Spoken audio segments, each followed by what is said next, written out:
ರಿಪೋರ್ಟಲ್ಲಿ ಅವ್ರ ವಿರುದ್ಧವಾಗಿ ಬಂದಿದೆ ಅಂತಕ್ಕಂಥ ವಿಚಾರ ಸ್ಪಷ್ಟ ಆಗಿದೆ. ಚಾರ್ಜ್ ಶೀಟ್ ಕೂಡ ಸಿಡಿ ಅವರು ಸಲ್ಲಿಕೆ ಮಾಡಿದ್ದಾರೆ ಸರ್. ಇವರು ಮಾಡಿರುವಂತದ್ದೆಲ್ಲ ಕೂಡ ಪ್ರೂವ್ ಆಗಿದೆ ಅನ್ನೋದು ಕೂಡ ಹೌದು ಹೌದು ಹೌದು. ಅದ್ರ ಬಗ್ಗೆ ಹೇಳುವಂಥದ್ದು ಅಲ್ಲ, ಅದಕ್ಕೇನೆ ಈಗ ನೋಡಿ ಕೇಳಿ,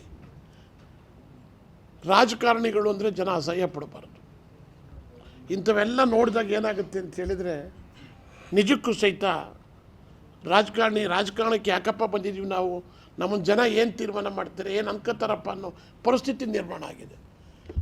ನಮಗಂತೂ ದಿಗ್ಭ್ರಾಂತರಾಗಿದ್ದೇವೆ ಈ ವಿಚಾರದಲ್ಲಿ. ಆರೋಪ ಸಾಬೀತಾದರೂ ಕೂಡ ಸಿಬಿಐ ತನಿಖೆ ಕೊಡಿ ಅದನ್ನ ಅಂತ ಕೇಳ್ತಿದ್ದಾರೆ ಬಿ ಜೆ ಪಿಯವರು. ನೋಡಿ ಕೇಳಿ, ಬಿ ಜೆ ಪಿಯವರು ಏನಾಗಬಾರ್ದು ಅದನ್ನೇ ಕೇಳೋದು. ಬಿ ಜೆ ಪಿಯವರು ಎಕ್ಸ್ಪರ್ಟ್ಸು. ಬಿ ಜೆ ಪಿ ನೋಡಿ, ಈಗ ನಾಗಮಂಗಲದಲ್ಲಿ ಒಂದು ಸಣ್ಣ ಗಲಾಟೆ ಆಯಿತು. ಒಂದು ದಿವಸ ಅಶ್ವತ್ಥನಾರಾಯಣ ಬರ್ತಾರೆ, ಒಂದು ದಿವಸ ಛಲವಾದಿ ನಾರಾಯಣ ಸ್ವಾಮಿ ಬರ್ತಾರೆ, ಮತ್ತೊಂದು ದಿವಸ ವಿಜೇಂದ್ರ ಬರ್ತಾರೆ, ಇನ್ನೊಂದು ದಿವಸ ಅಶೋಕ್ ಬರ್ತಾರೆ. ಏನು ಕೆಲಸ? ನಾಗಮಂಗಲದಲ್ಲಿ ಏನಾರು ಆಗಿದ್ದಾಗ ಒಬ್ಬರು ಬರಲ್ರು, ಕಷ್ಟ ಇದ್ದಾಗ ಒಬ್ಬರು ಬರಲ್ರು, ಅಡ್ರೆಸ್ ಇಲ್ಲ. ಎಷ್ಟು ಸೂಕ್ಷ್ಮವಾಗಿ ನಾನು ಹೇಳಿದೆ, ನೀವು ಹೋಗಿ ಬರ್ರಪ್ಪ, ಏನೋ ಈ ಬೆಂಕಿ ಹಚ್ಚಿ ಬರಬೇಡಿಕೊಂಡ್ರು ಅಂತ ಹೇಳಿದೆ ನಾನೊಂದು ಸಾರಿ. ನಾನೇ ಓಪನ್ ಆಗಿ ಎಲ್ಲ ಅದು ಮಾಧ್ಯಮದಲ್ಲೂ ಹೇಳಿದೆ ನಾನು.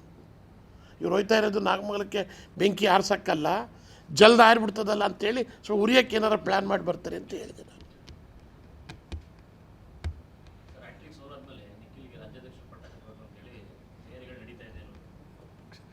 ಈಗ ನಾನು ಆ ಪಕ್ಷದಲ್ಲಿಲ್ಲ, ಅದು ಅವರ ಪಕ್ಷಕ್ಕೆ ಸಂಬಂಧಪಟ್ಟಿರ್ತಕ್ಕಂಥ ವಿಚಾರ. ನಿಖಿಲ್ ಕುಮಾರಸ್ವಾಮಿ ಅವರಿಗೆ ಪಟ್ಟ ಕಟ್ಟಿ ಒಳ್ಳೆಯದಾಗಲಿ ಅಂತೇಳಿ ಈ ಸಂದರ್ಭದಲ್ಲಿ ಶುಭ ಹಾರೈಸ್ತೀನಿ. ಈ ವಿಡಿಯೋ ನಿಮಗೆ ಇಷ್ಟವಾದಲ್ಲಿ ಲೈಕ್ ಮಾಡಿ, ಶೇರ್ ಮಾಡಿ, ಸಬ್ಸ್ಕ್ರೈಬ್ ಮಾಡಿ.